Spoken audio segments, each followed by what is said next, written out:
Sir ఆజాద్ని పట్టుకున్నాం.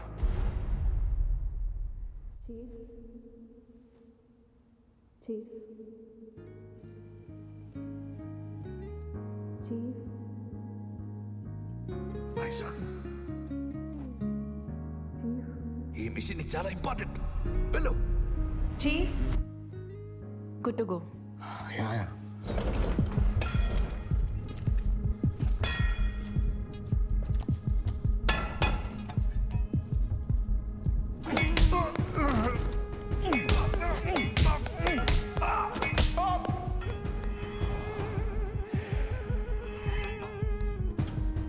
Sir, టీవీలో news.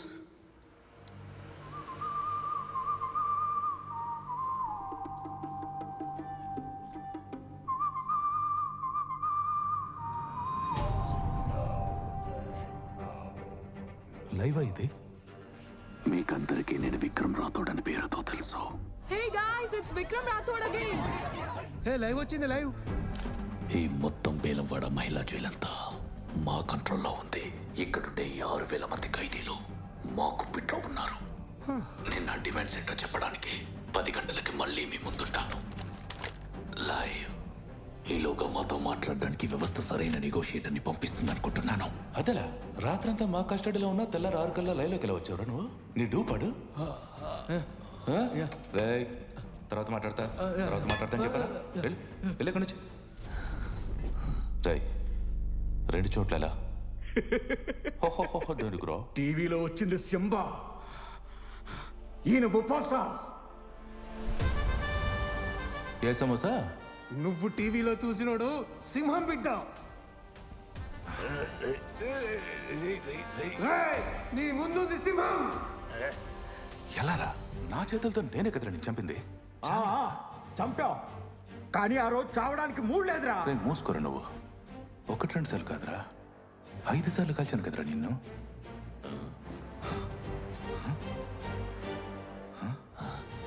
తను ఆ విక్రమ్ రాథోడే. జరిగింది తనకు గుర్తులేదు కాబట్టే నువ్వు ఇంకా నిలబడున్నావు ప్రాణాలతో.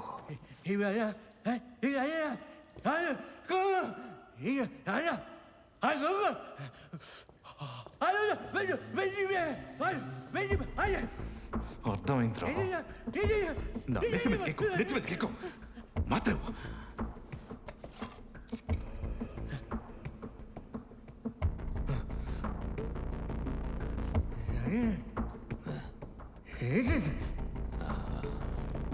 ఎర్రమద్రవురా, నోరు తెరు.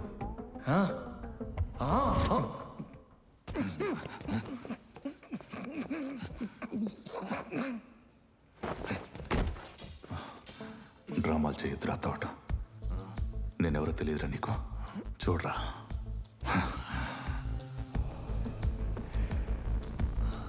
Who am I? Who am I? Who am I?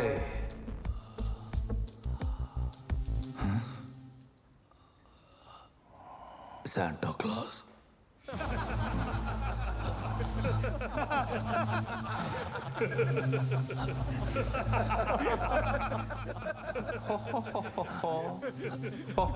Santa Claus. I have a gift for everybody. ఈ వ్యవస్థ ఈసారి విక్రమ్ రాథోడ్ తో నెగోషియేట్ చేయడానికి ఇంటెలిజెన్స్ నుంచి special task officer mister Madhavan Nayak ని ఎంచుకుంది. Nayak sir arriving. మాధవన్ నాయక్ లేక విక్రమ్ రాథోడ్, ఎవరిది పైచే అవుతుంది? న్యూ సాజ్ నుంచి బేలంవాడ జైల్ బయట నేను మీ Sonam.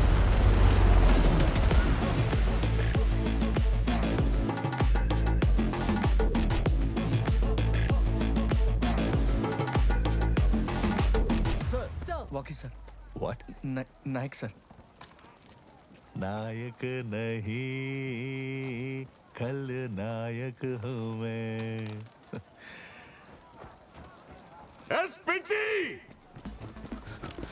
ఆలీఫ్ sir. Alif, yes sir. నా భార్య ఉంది కదా, తను మలయాళి. ఈరోజు మలయాళీలకు చాలా ఇంపార్టెంట్ రోజు, ఓనం. నా భార్యకు చెప్పొచ్చాను నేను భోజనం టైంకి ఇంటికి వచ్చేస్తానని. 1 గంట టైం ఇస్తున్నాను మీకు. ఎంతమంది కావాలి? 25 మంది కావాలి సార్. పాతిక 15 ఓకే సార్. 100 మందిని తీసుకెళ్ళు. 100 మంది. ముసల్ నా కొడుకు వాళ్ళందరినీ పట్టుకొని బుర్రలో బుల్లెట్ దింపి పారేయండి. Okay sir. 10 గంటలకు ఆ ముసలోడు టీవీలో కనిపించకూడదు. నేను కనిపించాలి విత్ దేర్ డెడ్ బాడీస్. ఇప్పుడు మనం చూస్తున్నట్టుగా ఇక్కడ మాధవన్ నాయక్ సుమారు 100 మంది కమాండోస్ ని జైల్లోకి పంపించారు. చూస్తుంటే మాధవన్ నాయక్ స్టైల్ నెగోషియేషన్ కాదు, యాక్షన్ అని తెలుస్తుంది.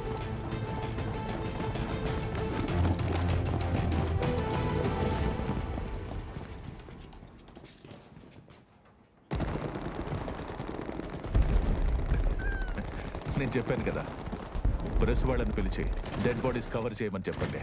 నేను ఓనం భోజనానికి ఇంటికి వెళ్తున్నా. సార్ అక్కడ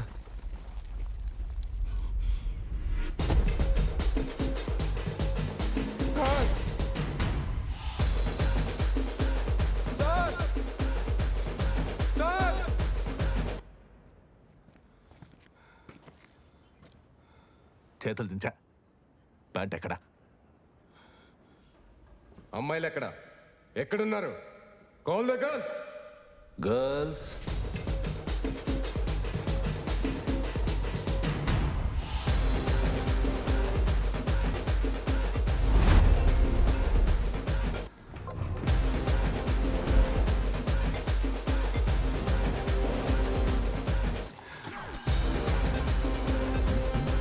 వాడొక్కడు 6 అమ్మాయిలు కాదు సార్, వాడితో పాటు 6,000 మంది అమ్మాయిలు ఉన్నారు సార్. It's an army.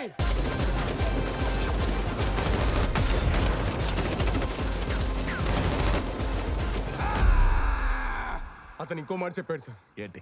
అందరినీ జైలు గోడల నుంచి 10 అడుగుల దూరం జరగమని. ఎందుకు? సార్ అతను 8 సంవత్సరాల నుంచి జైలుకి జైలర్. బౌండరీ వాళ్ళకి 4 వైపులా 10 ఫీట్ల వరకు ల్యాండ్ మైన్స్ పూడ్చిపెట్టాడు. ఎవరైనా ఒక్క అడుగు ముందుకు వేస్తే పేలిపోతాయన్నాడు సార్.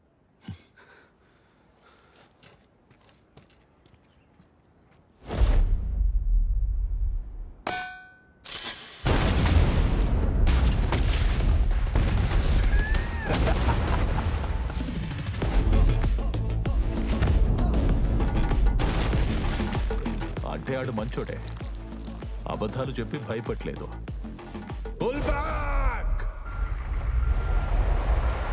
చెప్పు విక్రమన్న, ఇంకా ఏమున్నాయి మీ డిమాండ్లు? నేను మీకు ఒక ఎగ్జిక్యూటివ్ ఆర్డర్ కాపీ మెయిల్ చేశాను. ఆ ఆర్డర్ పైన నాకు ఇండియన్ సిటిజన్ సైన్ కావాలి. అరే నేనున్నాను కదా ఇండియన్ సిటిజన్ని. ఆధార్, పాన్, ఓటర్ ఐడి అన్నున్నాయి మనకి. No no no no no, నీ సంతకం కాదు, the honourable head of state. ఇప్పుడు ఈ hijacker state of head signature కావాలని డిమాండ్ చేస్తున్నాడు. This is not a good sign for our democracy. నువ్వేమనుకుంటున్నావన్నా, గవర్నమెంట్ నీ డిమాండ్లు తీరుస్తుందా? అసలు తెచ్చదు. ప్రభుత్వానికి సంబంధించిన చాలా ముఖ్యమైతే నా దగ్గర ఉంది, దానికోసం ఒప్పుకుంటుంది. ఏంటది? అది ఒకటి ఉంటుంది కదా, వెడల్పుగా పొడవుగా. ఎలా చెప్తే అర్థమవుతుంది? ఓ పని చేస్తాను, శాంపుల్ గా మీకు 2 బయటికి పంపిస్తా. మీరు చూసి టీవీలో ప్రపంచానికి కూడా చూపించండి. స్నైపర్, ఎవడు బయటకు వచ్చిన shoot him at sight. Sir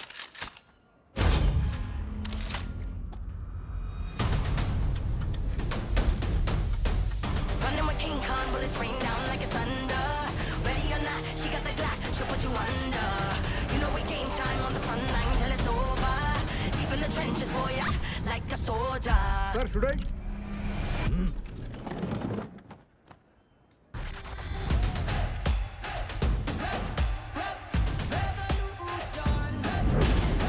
Bomb squad! Careful, boys.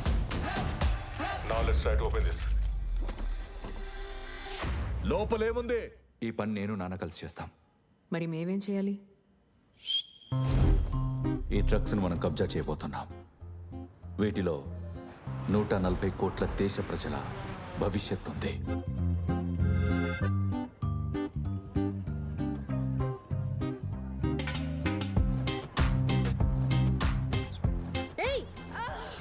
అమ్మాయిలు వస్తున్నారు, వెనుక వ్యాన్లో కూర్చోబెట్టండి. Okay sir.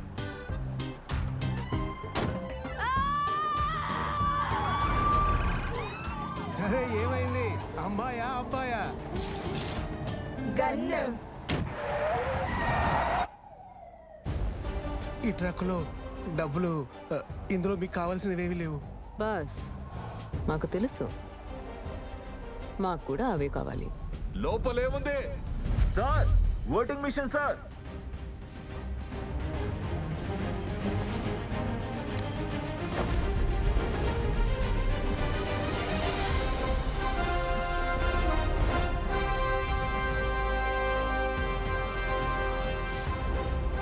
ఈవీఎం మెషిన్స్ వాళ్ళ దగ్గర ఉన్నాయి. ఎలక్షన్ సరైన టైంలో జరగకపోతే ఇక్కడ డెమోక్రసీ అండ్ ఎకానమీ ప్రమాదంలో పడిపోతాయి. 9 లక్షల ఓటింగ్ మిషన్స్ కనబడట్లేదంట. వాళ్ళు 9 లక్షలు అంటున్నారంటే వాస్తవానికి 90 లక్షలు అయి ఉంటాయి. వీళ్ళు న్యూ మిషన్స్ చేయొచ్చుగా. న్యూ మెషిన్స్ తయారు చేసే లోపు అప్పటికి నీ కొడుకు పెద్దోడై ఓటేయడానికి రెడీగా ఉంటాడ్రా. ఈవీఎం మిషన్స్ వెనక్కివ్వడానికి వాళ్ళు దేశంలోని మొత్తం 53 ఫ్యాక్టరీస్ని మూసివేయాలని డిమాండ్ చేశారు. 40,000 కేసులు ఈ ఫ్యాక్టరీస్కి వ్యతిరేకంగా కోర్టులో ఉన్నాయి. 40 లక్షల మంది ప్రాణాలు కోల్పోయారు. ఏం చేద్దాం? సార్ ఖచ్చితంగా ఒప్పుకోకూడదు. సార్ ఇది టెర్రరిజం. ఎగ్జాక్ట్లీ. అది కాదు వాళ్ళు చేస్తున్నది. మనం చేస్తున్నాం చూడు, అది టెర్రరిజం అంటే. ఆ ఫ్యాక్టరీల చుట్టుపక్కల ఏరియాలన్నీ భయంకరంగా కలుషితం అయిపోయాయి. రోజు ఏదో కారణంగా చనిపోతున్నారు. రూల్స్ అన్ని ఫ్లౌట్ చేయబడ్డాయి. ఇక మన దేశంలో భోపాల్ లాంటి ఘటన జరగకూడదనుకుంటే ఈ ఫ్యాక్టరీస్ అన్నిటినీ మూసేయాల్సిందే. అతను చెప్పింది నన్ను చేయమంటారా? Yes sir. అతని విధానం తప్పే, కానీ అతను అడుగుతుంది సరైందే. ఇలాంటి ఘటనలు ఎప్పుడు జరిగినా భయపెట్టి తప్పుడు పనులు చేయమని అడుగుతూ ఉంటారు. కానీ ఈరోజు మొదటిసారి ఒకరు బెదిరించి మరి మనల్ని నిద్రలోంచి లేపే పని చేస్తున్నారు. It's a wake up call.